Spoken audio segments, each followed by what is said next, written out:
শ্রদ্ধেয় মাদেরকে আমরা আজকে সালাম জানাই, স্যালিউট জানাই। আপনারা এমন সন্তান জন্ম দিয়েছেন যারা গোটা বাংলাদেশের 18 কোটি মানুষের মুক্তিকে নিশ্চিত করেছে।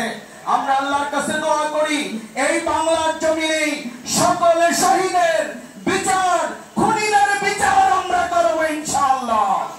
সংগ্রামিত বিশ্ববাসী, আজকের শহীদের সকল পরিবারকে সাথে নিয়ে 10 খণ্ডে রচিত বাংলাদেশের জামাত ইসলামের সম্মানিত আমির, বিশ্ব ইসলামী আন্দোলনের অন্যতম নেতা, এই আন্দোলন সংগ্রামের অন্যতম নির্দেশক এবং পুরোধা আমাদের শ্রদ্ধেয় নেতা আমির জামাত, সকল রাজনৈতিক নেতৃবৃন্দ, সাংবাদিক নেতৃবৃন্দ, পেশাজীবী নেতৃবৃন্দ, সম্মানিত অতিথিবৃন্দ, শহীদের পিতা উন্মোচন করার জন্য এই অনুষ্ঠান, এতে যারা অবদান রেখেছেন সবারই শুকরিয়া আদায় করে সবারই জন্য আল্লাহর কাছে দোয়া কামনা করে এবং আপনাদের সকলকে যারা টেকনাফ থেকে তেঁতুলিয়া পর্যন্ত আজকের এই অনুষ্ঠান দেখছেন এবং সারা দুনিয়ায় দেখছেন, সবাইকে অসংখ্য ধন্যবাদ জানিয়ে আমি আমার ধন্যবাদ বক্তব্য এখানে শেষ করছি।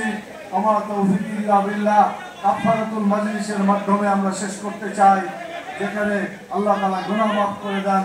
সবাই বলেন সুবহানাকা আল্লাহুম্মা ওয়া বিহামদিকা আশহাদু আল্লা ইলাহা ইল্লা আনতা উন্মোচন করছেন শহীদ পরিবারকে সাথে নিয়ে আমাদের সম্মানিত আমির জামাত।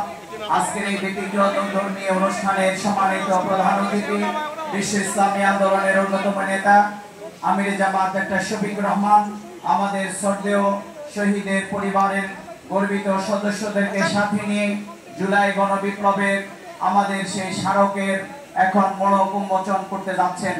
মোড়ক উন্মোচন হচ্ছে, আপনারা দেখতে পাচ্ছেন সারা বাংলাদেশ থেকে যারা যুক্ত, গোটা বিশ্ববাসী আজকের এই ব্যতিক্রম ধর্মীয় আয়োজনে যারা যুক্ত হয়েছেন, বাংলাদেশকে ফ্যাসিবাদ মুক্ত করবার জন্য, বাংলাদেশের মানুষের অধিকারকে প্রতিষ্ঠা করবার জন্য, জুলাই গণবিপ্লবে আবু সাঈদ মুগ্ধ যারা জীবন দিয়েছে, আজকের এই ঐতিহাসিক দিনে আমরা সকল শহীদদেরকে শ্রদ্ধা করে স্মরণ করছি।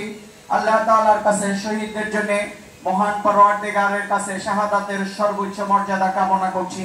যারা আহত এবং পঙ্গুত্ব হয়ে আজকের এই বীরত্ব গাথা ইতিহাস, জুলাই বিপ্লবে ফ্যাসিবাদ মুক্ত বাংলাদেশের মানুষের অধিকারকে প্রতিষ্ঠা করবার জন্য নিজেদের জীবনকে